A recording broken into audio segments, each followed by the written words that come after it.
My name is Johnnetta Mcswain, and I am going to share my story of how I overcame childhood sexual, physical, and emotional abuse. I grew up in Birmingham, Alabama. My mother was a single mother, and so there were three uncles, my sister and I, and a male cousin. He was five, I was five, my sister was six.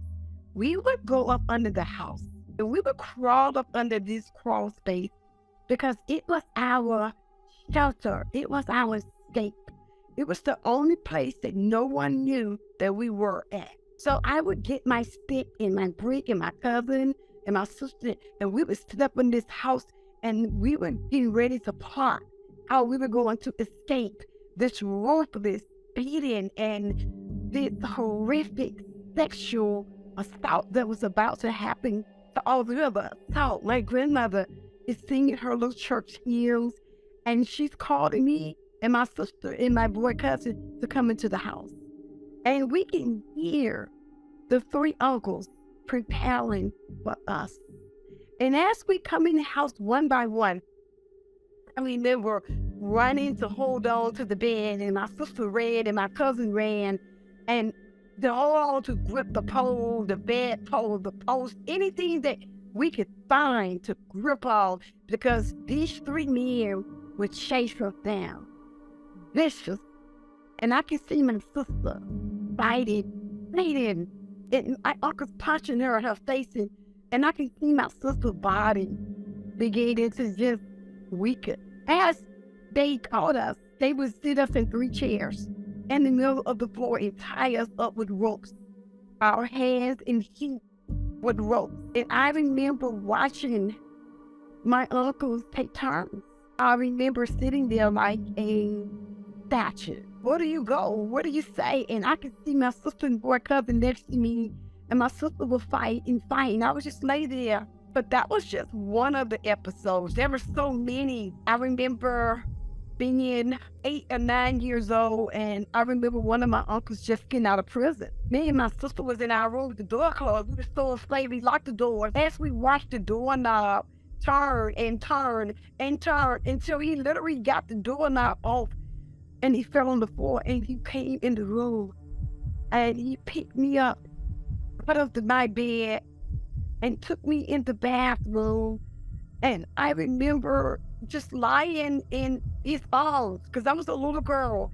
And my sister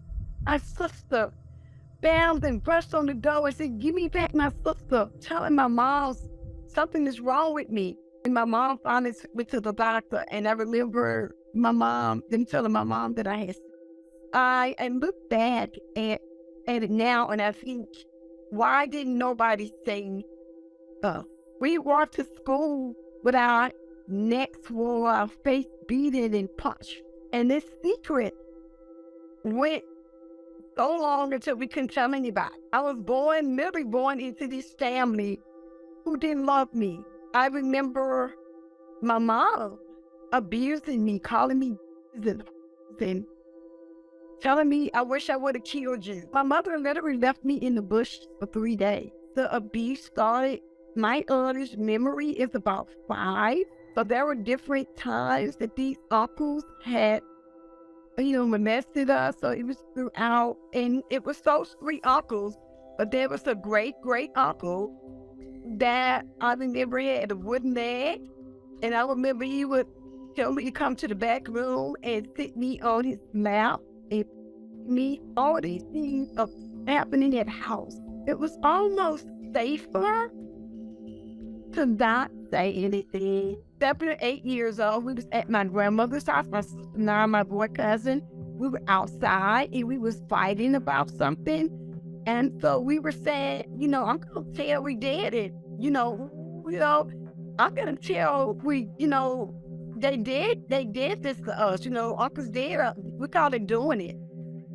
And my grandmother called us in the house and said, "What are you talking about?" And I remember being petrified to say anything. My mom was a chronic alcoholic, and so she would just drop us there at the house. We were in a place where that just was not love. And so when you wake up in the morning and you're getting punched and kicked across the room just because you woke up. I would wake up, I would literally get woken up because I peed in the bed. As a little girl, I was so terrified. So my auntie would sit me and my boy cousin on the porch in Birmingham, Alabama in the winters until we learned our lesson. And I can remember just shivering in bed, so cold. I came down with pneumonia. My dad was around. I saw him very few times in my entire life, but there was no one. There was no dad. And most of the men that my mom brought into her life was abusers. I was 16 and I'm filling out and, I'm shapely. I had learned to hate my body. I mean, I was just a fine girl and I thought I was so ugly. I started locking my doors, and so my mom had this man in her room. He came in my room at 16 years old, and I jumped up and I started screaming, "Mama, help me, help me." And she ran in the room and she saw this man, and I was standing up, "Mommy, he's doing this to me." She hit me so hard until I fell to the floor. She said, "Bitch, that's my man. Where do you go? Who do you tell? Who?" I was 53 years old. Yesterday was my birthday. I just turned 53. And my mother never hugged me a day in my life. So throughout the years, from 5 to 10, I remember some form of abuse, whether it was physical, it was verbal. We grew up in holiness in the South. I'm from Alabama. And so we went to church a lot. We wore dresses down to our ankles. We couldn't wear makeup. We couldn't do anything that was outside of the church. My grandmother would go to church a lot. We all did, but my uncles would, ask my grandmother, could, leave the kids at home with us. We'll keep the girl, we'll keep the kids. It was a secret that we held, all three of us, until our 30s.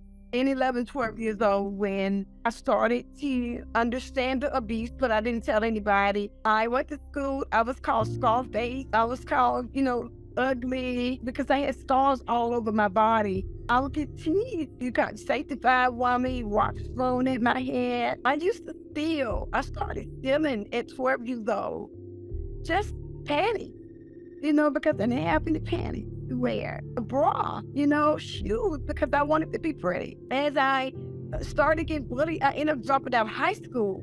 My sister had dropped out at this time, my boy cousin, so there was no reason for me to go to school. We wasn't, and I began a life of self-destruction. I started hanging on the street. I started selling dope in a dope house. I had a gun. I was 17. I am jumping in cars. I am in a fake ID. I'm in the club at 17 years old. I was the good girl. I was the girl who wanted to not get hit. I didn't know what love was because my mother never loved me, told me she loved me. I was the girl who just wanted to be a friend, wanted to be liked. I think dropping out was a part of the cycle. So it was so easy to drop out because when you're in an environment that's not conducive to education. So in the 80s, came on the scene, and the apartment next door to me became the trap house. One thing my mother taught me was how to cook.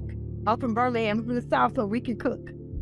And so I remember the dope man would come knock on the door and say, "Come cook for us." This kind of lifestyle. I'm not saying that it was good, but it was better than my life. It was better than what I have been used to. And so to get money, to riding flashy cars, to be a part of something, because they became my family. So that gave me some sense of pride. I know it sounds weird, but it did. And it was exciting to me. I was, hanging up in the club, people, guys have noticed me, and I became numb to love, period.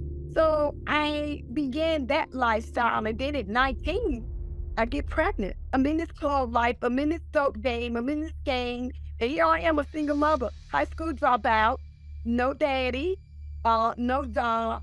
My mama told me, she said, "Okay, now you go get Section 8, you go get welfare, you go get food stamps." Do you hear the cycle? And it continues. Luckily, gratefully, I was somewhere and I saw a flyer for your GED. Somewhere down the road, I was going to need education. So I got my GED around the age, maybe I'm going to say 20 or something like that. I got this GED program and I got my GED and, I failed. I failed my GED the first time. But I went back at 30 students and I passed the second time. So, okay, I got my GED. Continue to find the next outfit to get in the club, the next ride to get down the street to the club. Because at that time, I was heavy into the club life. So I'm looking for a babysitter, an outfit, and to get to the club. And that was my life. I wanted to be a player. I just thought I'm going to be a player. I'm a player.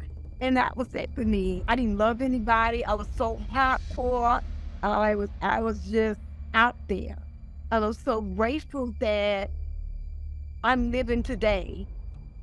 So at age 26, I had my second son. At that point in my life, I was still doing the clubbing, still working a temporary job, and I was still stealing. I went to the law, me and my girls, and we were stealing. And I remember having both of my children with me, my 7-year-old and a 7-month-old. And I remember fighting with the people in the store, trying to get away with this dress that I had stolen. In this particular moment, a police station in it. I could see the police coming, and I could see my 7-year-old son screaming and crying, "Mama!"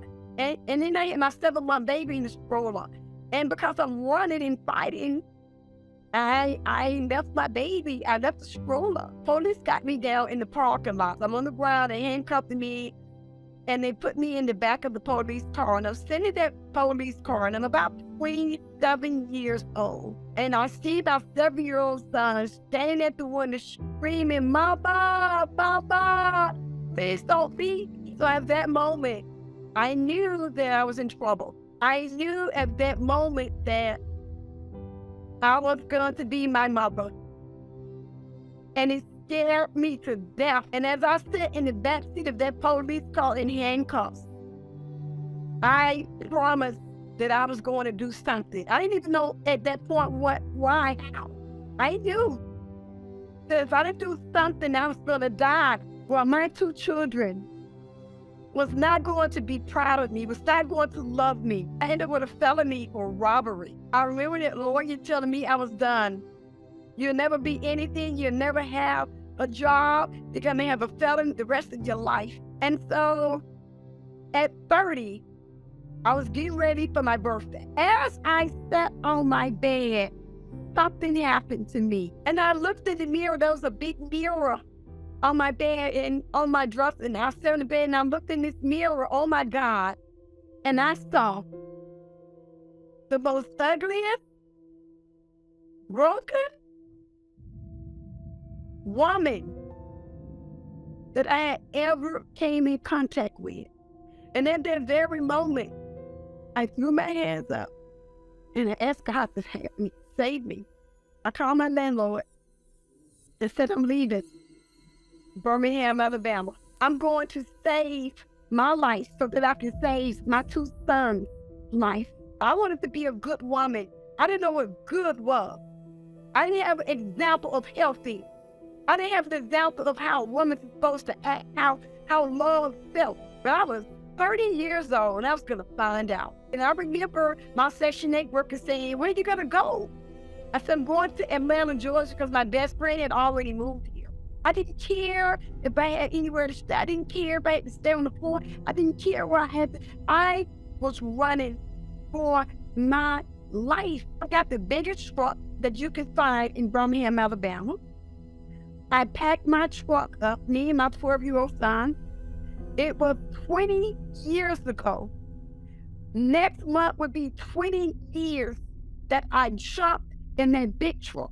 That was the day that changed my life. After I had my master's degree in 2008, my phone started ringing. The documentary came on TV. The next day, my Yahoo email shut down. Thousands of people began to find me, say, "I watched your documentary," and I couldn't stop crying. And so here I am, I'm faced with writing a book And the only reason why I wrote the book is because when you become this obsessed, the world thinks you have a book. It just comes kind of with it. And I didn't want to write my story. I went to ghostwriters. No one would write. He said, you got to write this story. The power of this book is going to be from you. And that's what happened. I sat down at my table and began to write Rising Above the Scars. As long as we keep secrets, we are as sick as our secrets. And as long as we protect perpetrators and protect Papa and Mama and Free, then we continue to stay broken. We continue to stay the victim. I share my story so that I can give you permission to share yours. I want to give you permission to smile, to take your life back. I want to give you permission to be great. See, when you find peace and love, and you find hope, and you find goodness, you gotta share it. I want everybody to feel like me. I want everybody to keep, that's why we have to share our story, because it's power.